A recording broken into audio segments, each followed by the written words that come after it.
Welcome to another episode of Boosted. നമ്മൾ ഇന്നുള്ളത് വാഗമണിലാണ്. ഒരു ഓഫ് റോഡ് വണ്ടി നമ്മുടെ ചാനൽ എന്നും ചെയ്യുന്നത് പോലെ തന്നെ ഒരു SUV റിവ്യൂ ചെയ്യാമെന്ന് വിചാരിച്ചാണ്. ഒരുപാട് റിവ്യൂസ് പലരും ചെയ്തിട്ടുണ്ട്, പക്ഷേ ഇതൊരു വൺ ഓഫ് എ കൈൻഡ് വണ്ടിയാണ്. നമ്മുടെ നാട്ടിൽ ഓഫ് റോഡിങ്ങിൽ ഏറ്റവും കൂടുതൽ അബ്യൂസ്ഡ് ആയിട്ടുള്ള ഒരു വണ്ടി. മറ്റ് പലരും ഉപയോഗിക്കുന്നില്ല ഇങ്ങനെയൊന്നും. ഇതുള്ളത് ആദ്യം വണ്ടി എന്താണെന്ന് പറയാം. ദ 3.2 ലിറ്റർ Endeavour നമ്മുടെ ഇന്ത്യയിൽ ഡിസ്കണ്ടിന്യൂ ചെയ്തു. പക്ഷേ എന്തൊക്കെയായാലും ഇതൊരു മാസ്റ്റർ പീസ് വണ്ടി തന്നെയാണ്. ഒരു ഓട്ടോമാറ്റിക് 5 സിലിണ്ടർ 3200 cc എഞ്ചിനുള്ള വണ്ടി. എനിക്ക് ഈ വണ്ടിയിലുള്ള ഏറ്റവും വലിയൊരു ഹൈലൈറ്റ് ആയിട്ട് തോന്നിയത് ഇന്ത്യയിലെ ഏറ്റവും ആദ്യം rear differential locker factory fitted ആയിട്ട് വന്ന ഒരു വണ്ടിയാണത്. അതായത് മിഡ് സൈസ് SUV. ചിലപ്പോൾ ഫുൾ സൈസ് SUVയിൽ ഞാൻ ലാൻഡ് ക്രൂസറിലും കണ്ടിട്ടില്ല. ലാൻഡ് ക്രൂസറിൽ ഇന്ത്യൻ വേരിയൻറ്റിലൊന്നും ഞാൻ ലോക്കേഴ്സ് കണ്ടിട്ടില്ല. എന്തായാലും ഇതിനകത്ത് ഇതൊക്കെ ഉണ്ട്. ഈ വണ്ടിയാണ് ഏറ്റവും ആദ്യം ഡിഫറൻഷ്യൽ ലോക്കറായിട്ട് വന്നത്. പിന്നെ ഈ സ്പെസിഫിക് വണ്ടിയെക്കുറിച്ച് പറയുകയാണെങ്കിൽ ടീം കില്ലർബുള്ളിലെ നിഖിലിൻ്റെ വണ്ടിയാണ്. അവരുടെ അടുത്ത് 2 വണ്ടിയുണ്ട്. അതുലിൻ്റെ അടുത്തും നിഖിലിൻ്റെ അടുത്തും ഓരോ Endeavours ഉണ്ട്. അതിൽ ഇത്രമാത്രം നശിപ്പിക്കുന്നില്ല. നിഖിൽ ഈ വണ്ടിനെ എന്താ പറയുക, he's taking to all the extremes. ഒരു എക്സ്ട്രീം കോമ്പറ്റീഷൻ അല്ല, ഒരു SUV ട്രാക്കുള്ള ഒരു കാറ്റഗറി ഒരു കോമ്പറ്റീഷനിൽ ഇപ്പോൾ അടുത്ത് നടന്ന പാലക്കാടിലൊരു ഇവൻറ്റിൽ അവൻ ഈ വണ്ടി ഇറക്കിയിരുന്നു. വണ്ടി ഓട്ടോമാറ്റിക് ആയതുകൊണ്ടും ബാക്കി എല്ലാ മാനുവൽ വണ്ടികളുടെ കൂടെ ആയതുകൊണ്ടും ഓവറോൾ 4th പൊസിഷനിൽ വന്നു. 10 വണ്ടി എങ്ങാണ്ട് കോമ്പീറ്റ് ചെയ്തു. അതിൽ ഓവറോൾ 4th പൊസിഷനിൽ വന്നു. But it was good. പിന്നെ ബാക്കി വണ്ടിയുടെ മറ്റ് ഡീറ്റെയിൽസിലേക്ക് പോവാം. നമുക്കിതിൻ്റെ ഇൻറ്റീരിയറിൽ നിന്ന് ലോക്കർ എങ്ങനെ എൻഗേജ് ചെയ്യുന്നു, അങ്ങനത്തെ കാര്യങ്ങളൊക്കെ നമുക്കിതിനെക്കുറിച്ച് സംസാരിക്കാം. അതായത് പൊതുവേ Endeavourനെ കുറിച്ച് ഒരുപാട് ആൾക്കാർ പറഞ്ഞിട്ടുണ്ട്. അപ്പം മറ്റ് കാര്യങ്ങൾ നമ്മുടെ ഓഫ് റോഡേഴ്സിന് റിലേറ്റഡ് ആയിട്ടുള്ള കാര്യങ്ങളായിട്ട് നമുക്ക് സംസാരിക്കാം. കുറേ add on features, electronic features ഉള്ള ഒരു വണ്ടിയാണ്. ആ ഫീച്ചേഴ്സിനെ കുറിച്ചൊക്കെ നമുക്ക് പയ്യെ സംസാരിക്കാം. നമുക്ക് ഈ വണ്ടിയിലുള്ള കുറച്ച് കോസ്മെറ്റിക് ആൻഡ് പെർഫോമൻസ് അപ്ഗ്രേഡ്സിനെ കുറിച്ച് ആദ്യം ഒന്ന് പറയാം, എന്നിട്ട് ഇതിൻ്റെ വീഡിയോസിലേക്ക് പോവാം. ഇത് കോസ്മെറ്റിക് ആയിട്ടുള്ള എന്തൊക്കെ ചെയ്തിട്ടുണ്ടെന്ന് പറയാം. ഒന്ന് ബ്ലാക്ക് ഓൾവേസ് സ്റ്റാൻഡ്സ് ഔട്ട്. പിന്നെ ഈ വണ്ടി നല്ല, അതായത് ഇപ്പോൾ ഉള്ള കോലത്തിലല്ല, അവൻ എല്ലാ 6 മാസം കൂടുമ്പോഴും ഇതിൽ സെറാമിക് കോട്ടിംഗ് ഒക്കെ അപ്ഗ്രേഡ് ചെയ്ത് കൊണ്ടു കിടക്കാറുണ്ട്. അതായത് റീടച്ച് ചെയ്ത് പോളിഷ് ചെയ്താണ് കൊണ്ടു കിടക്കാറ്. ഇത് ചാലക്കുടിയുള്ള ആൾ, ഒരു അങ്കമാലിക്കാരനാണെന്നുണ്ടെങ്കിൽ ചാലക്കുടിയുള്ള സിഡ്സ് ഡീറ്റെയിലിംഗ് എന്ന് ഒരു സെറാമിക് ഒരു 2-3 വർഷത്തെ എങ്ങാണ്ട് ഒരു പാക്കേജ് എടുത്ത ഒരു വണ്ടിയാണ്. അപ്പോൾ എല്ലാ 6 മന്ത്സിലും അവനത് റിന്യൂ ചെയ്യും, അതായത് റീടച്ച് ചെയ്യും. വണ്ടി അതുപോലെ പെർഫെക്ഷനിൽ കൊണ്ടു കിടക്കുന്നതാണ്. ഇന്ന് കുറച്ച് ഓഫ് റോഡ് ഓടിയിട്ട് അവിടെ ഇവിടെയൊക്കെ കുറച്ച് പരിക്കുകളൊക്കെ കാണുന്നുണ്ട്, പക്ഷേ എപ്പോഴും നല്ല വൃത്തിയിൽ കാണുന്നൊരു വണ്ടിയാണ്. പിന്നെ പെർഫോമൻസ് ആയിട്ട് വേണമെങ്കിൽ, പെർഫോമൻസ് അല്ലെങ്കിൽ കോസ്മെറ്റിക് ആയിട്ട് വേണമെങ്കിൽ പറയാം, ഈ വീൽസ് അവൻ കുറച്ചും കൂടി വൈഡർ വീൽ ഇട്ടു. സ്റ്റോക്ക് വീൽ മാറ്റിയിട്ട് 9J അലോയ് വീൽസ് 18 ഇഞ്ചിൽ തന്നെ നിലനിർത്തിയിട്ട് 9J അലോയ്സ് ഇട്ടു. അതിനകത്തേക്ക് സ്റ്റോക്ക് ടയേഴ്സ് മാറ്റി BF ഗുഡ്രിച്ചിൻ്റെ KO2 all terrain tyres, worlds best all terrain tyres എന്ന പേരുള്ള KO2 ഇട്ടു. പിന്നെ ചെയ്തിട്ടുള്ള പെർഫോമൻസ് അപ്ഗ്രേഡ് എന്താ പറയുക, കോഡ് 6ൻ്റെ എല്ലാവരും ചെയ്യുന്ന അതേ പണി റീമാപ്പ് ചെയ്ത് വണ്ടി പിമ്പ് ചെയ്തിട്ടുണ്ട്. And it's beastly. പിന്നെ ചെയ്തത് സസ്പെൻഷൻ അപ്ഗ്രേഡാണ്. 2 ഇഞ്ച് ലിഫ്റ്റ് കിറ്റ് ഫ്രം അയൺമാൻ്റെ ഫോം സെൽ എന്ന് പറയുന്ന സീരീസ് സസ്പെൻഷൻ കംപ്ലീറ്റ് കിറ്റാണ്. അത് വെച്ചിട്ട് 2 ഇഞ്ച് ലിഫ്റ്റും ചെയ്തിട്ടുണ്ട്. ഇതൊക്കെയാണ് പെർഫോമൻസ് അപ്ഗ്രേഡ്സ്. ഇനി നമുക്ക് മറ്റ് ഇത് ഓടിക്കാൻ എങ്ങനെ ഉണ്ടെന്നും ഇതിൻ്റെ ഇലക്ട്രോണിക് സാധനങ്ങളൊക്കെ എങ്ങനെ എൻഗേജ് ചെയ്യുന്നു, ഇതെല്ലാം എങ്ങനെ വർക്ക് ചെയ്യുന്നു നമുക്ക് നോക്കാം. Endeavourൻ്റെ ഓഫ് റോഡ് കേപ്പബിലിറ്റീസ് നമുക്കൊന്ന് ടെസ്റ്റ് ചെയ്യാം. ഏറ്റവും ആദ്യം ചെയ്യേണ്ട കാര്യം ഇതിൻ്റെ 4 ലോ എൻഗേജ് ചെയ്യുക എന്നുള്ളതാണ്. അതിന് മെയിൻ ലിവർ ന്യൂട്രലിലേക്ക് ഷിഫ്റ്റ് ചെയ്തിട്ട് 4L എന്നുള്ള ഇവിടെ ഒരു 4x4 ലോ എന്നൊരു ബട്ടൺ ഉണ്ട്, അത് പ്രസ് ചെയ്യാം. അതിന് പുറമെ ഇതിൽ 2-3 എന്താ പറയുക മോഡുകളുണ്ട്, ടെറൈൻ മോഡുകളുണ്ട്. സാൻഡ്, സ്നോ, റോക്ക് എന്നൊക്കെ പറഞ്ഞ 2-3 ടെറൈൻ മോഡുകളുണ്ട്. അതിലും കൂടുതലായിട്ടുള്ളൊരു സാധനം എന്താണ്, ഹിൽ ഡിസെൻറ്റ് സ്പീഡ് കൺട്രോൾ ഉണ്ട് ഇതിനകത്ത്. അപ്പം ഈ സാധനങ്ങളൊക്കെ പല ടൈപ്പ് ടെറൈൻസിൽ ഉപയോഗിക്കേണ്ട സാധനങ്ങളാണ്. അതിലേറ്റവും എഫിഷ്യൻ്റായിട്ട് ഉപയോഗിക്കാൻ പറ്റുന്ന ഒരു സാധനമാണ് ഈ നടുക്കുള്ള ബട്ടൺ. അതായത് ഇറങ്ങിക്കൊണ്ടിരിക്കുമ്പോൾ നമുക്ക് നമ്മുടെ സ്പീഡിനെ ബ്രേക്ക് ചെയ്യാതെ തന്നെ, പെഡൽ ഉപയോഗിക്കാതെ തന്നെ നമുക്ക് നിശ്ചയിച്ച് ഇറക്കി കൊണ്ടുപോകാം. അപ്പോൾ സ്പീഡ് ഇതിനകത്ത് കൺട്രോൾസിൽ സെറ്റ് ചെയ്യാൻ പറ്റും. പിന്നെ ഉള്ള സാധനം 4x4 ലോ എൻഗേജ് ചെയ്തു. പിന്നെ ഉള്ളത് ഡിഫറൻഷ്യൽ ലോക്കാണ്. ഡിഫറൻഷ്യൽ ലോക്കും ഇതുപോലെ തന്നെ ലോ ഇട്ടാൽ മാത്രമേ ഇതിൻ്റെ ഡിഫറൻഷ്യൽ ലോക്ക് വർക്ക് ചെയ്യുള്ളൂ. അതായത് ലോ റേഞ്ച് ഓൺ ആയാൽ മാത്രമാണ് ഇതിൻ്റെ ഡിഫറൻഷ്യൽ ലോക്ക്, അതായത് rear differential lock, electronic differential ലോക്കാണ്, അത് വർക്ക് ചെയ്യുള്ളൂ. അപ്പോൾ നമുക്കൊരു കുഞ്ഞ് ടെറൈൻ എങ്ങനെ ഇത് പോകുന്നു എന്ന് ഒന്ന് പോയി നോക്കാം. അപ്പം 4 ലോ എൻഗേജ്ഡ് അല്ല, 4 ലോ എൻഗേജ് ചെയ്തു. Shift in progress. ഇലക്ട്രോണിക് ആണ് ഫുള്ള് ഷിഫ്റ്റർ. അപ്പം ആദ്യം ഷിഫ്റ്റ് ഇൻ പ്രോഗ്രസ് കാണിക്കും, അത് കഴിഞ്ഞ് 4 ലോ എൻഗേജ്ഡ് ആവും. 4 ലോ എൻഗേജ്ഡ് ആയി കഴിഞ്ഞാൽ ഓട്ടോമാറ്റിക്കലി ട്രാക്ഷൻ കൺട്രോൾ ഓഫായി. എന്നിട്ട് നമ്മൾ ഡ്രൈവിലിട്ട് ഇനി ഈ ഹിൽ ഡിസെൻറ്റ്, ഇപ്പോൾ ചെറിയൊരു ഡിസെൻ്റ് ആണ്, ഇതിൽ നമുക്ക് ഹിൽ ഡിസെൻറ്റ് ടൈമിംഗ് തീരുമാനിക്കണം. ഹിൽ ഡിസെൻറ്റ് കൺട്രോൾ റെഡി എന്ന് കാണിച്ചു. അതിൽ നമുക്ക് സ്പീഡ് സെറ്റ് ചെയ്യാം.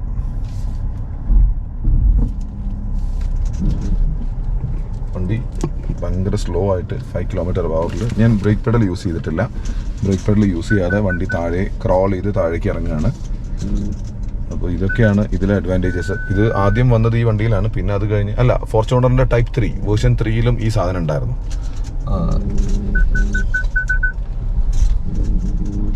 ഇത് വണ്ടി നമ്മൾ ബ്രേക്ക് പെഡൽ യൂസ് ചെയ്യാതെ തന്നെ ഒരു ഡിസെൻറ്റ് ഇറങ്ങിക്കൊണ്ടിരിക്കുകയാണ്. ഇങ്ങനത്തെ ഒരു ഈ ഫീച്ചേഴ്സൊക്കെ ശരിക്കും പറഞ്ഞാൽ ഒരുപാട് സ്ലഷി ആയിക്കഴിഞ്ഞാൽ സ്ലഷി ടെറൈൻസിലൊക്കെ ഭയങ്കര എന്താണ് യൂസ്ഫുൾ ആയൊരു സാധനമാണ്. ഇതൊന്നും നമ്മുടെ ബജറ്റിലൊന്നും ഇല്ല, അതൊക്കെ നമ്മൾ മാനുവലി കൺട്രോൾ ചെയ്യണം.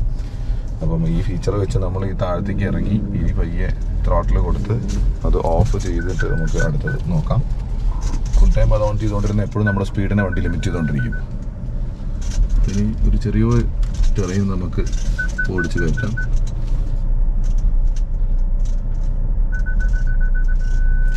ഇവിടെ ഒരു ആർട്ടിക്കുലേഷൻ ഏരിയ വന്നു. വണ്ടി ഇപ്പോൾ ആർട്ടിക്കുലേറ്റ് ചെയ്ത് നിൽക്കുകയാണ്.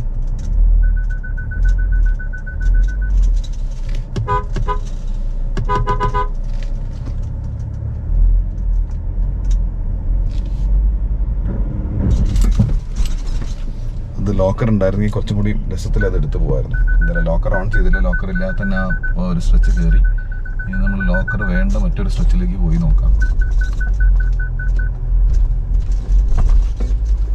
ട്രാക്ഷൻ ഇല്ലാത്തതുകൊണ്ടാണ് വണ്ടി കുത്തിപ്പിടിക്കുന്നത്.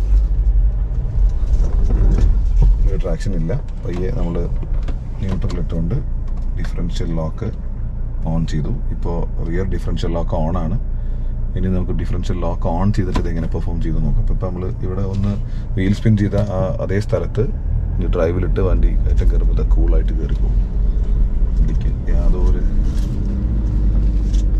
തരത്തിലുള്ള സ്ട്രെയിനും ഇല്ലാതെ. ഇതാണ് ഡിഫറൻഷ്യൽ ലോക്കിൻ്റെ കുറേ ഗുണങ്ങൾ. ഡിഫറൻഷ്യൽ ലോക്കിനെ കുറിച്ച് ഞാനൊരു വീഡിയോ ചെയ്യുന്നുണ്ട്, അത് അധികം വൈകാണ്ട് തന്നെ ചെയ്യണം.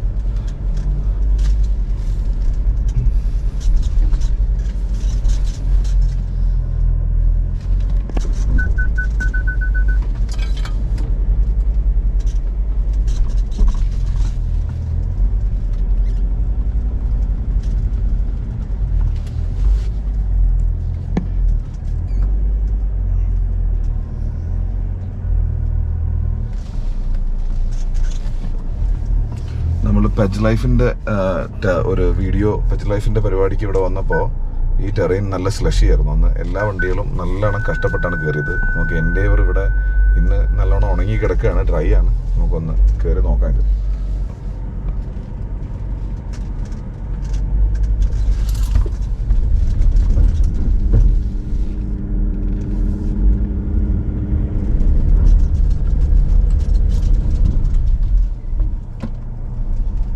ഇത്തിരി മൊമെൻ്റം വേണം. മൊമെൻ്റം ഉണ്ടെങ്കിൽ അത് കയറും. നമ്മൾ മൊമെൻ്റം എടുത്ത് ഡ്രൈവിൽ ഗിയർ സെലക്ഷൻ ഇതിനകത്ത് കാണിക്കുന്നില്ല, എനിക്ക് കാണുന്നില്ല. ഒരു മിനിറ്റ്. Okay, second ഗിയറിലായി. ഇനി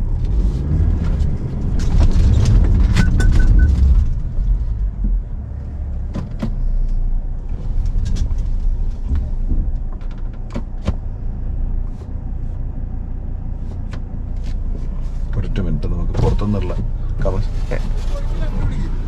ലെഫ്റ്റോ റൈറ്റ് അതിൻ്റെ ഉള്ളിൽ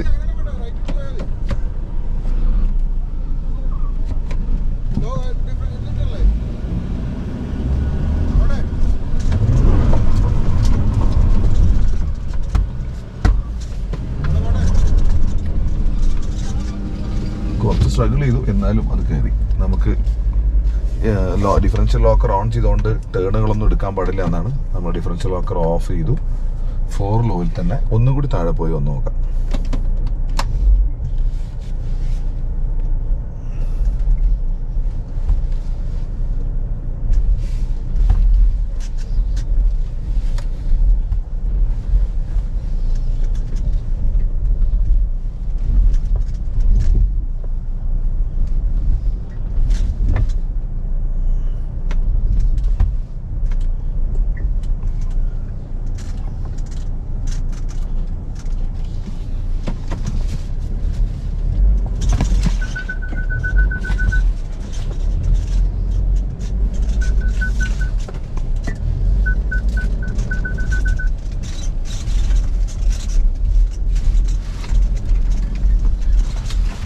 ഉള്ളിലിരുന്ന് ഓടിക്കാൻ ഫോർച്യൂണറിനെ വെച്ച് കമ്പയർ ചെയ്യുമ്പോൾ നമ്മൾ അതായത് പെഡൽ കൺട്രോൾ ശരിക്കും നല്ലോണം വേണം. ഫോർച്യൂണർ കുറച്ചും കൂടി ടോർക്കിയർ ആയതുകൊണ്ട് ഇതിനേക്കാളും ഈസിയാണ്. പക്ഷേ ഇത് ഒരു ഹ്യൂജ് എഞ്ചിനാണ് കേട്ടോ. വലിയ ഇത്രയും എഞ്ചിൻ്റെ ഔട്ട്പുട്ട് ഭീകരമാണ്. ടോർക്ക് ഫിഗേഴ്സ് ഫോർച്യൂണറിൻ്റെക്കാളും ഇത്തിരി കുറവാണെങ്കിലും എഞ്ചിൻ ഔട്ട്പുട്ട് കുറച്ചും കൂടി കൂടുതലുണ്ടാവും.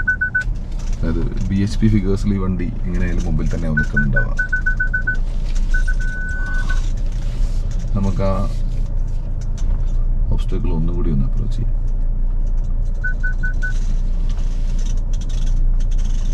ആർട്ടിക്കുലേറ്റ് ചെയ്ത് നിൽക്കുകയാണ്. ഈ പയ്യെ നമ്മൾ റിയർ ഡിഫറൻഷ്യൽ ലോക്കർ ഓൺ ചെയ്തു.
ടെറൈനൊക്കെ നമ്മൾ പെജിറോ SFX പെജിറോകൾ കൂളായിട്ട് ഹാൻഡിൽ ചെയ്തിട്ടുള്ളതാണ്.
ബോഡി വെയിറ്റ് എന്നുള്ളൊരു എലമെന്റ് ഭീകരമാണ്. വണ്ടി ചെരിഞ്ഞ ടെറൈനിൽ കൂടെ എടുക്കുമ്പോൾ ശരിക്കും സ്ലിപ്പായി പോവാണ്.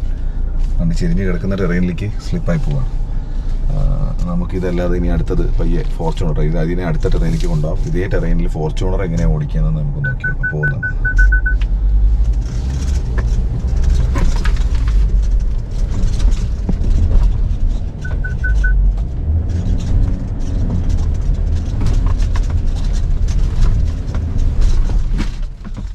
അങ്ങനെ നമ്മുടെ എൻഡേവറിൻ്റെ ബേസിക് കാര്യങ്ങളും ഈ വണ്ടിയിൽ ചെയ്ത അപ്ഗ്രേഡുകളെ കുറിച്ചൊക്കെ നമ്മൾ പറഞ്ഞു.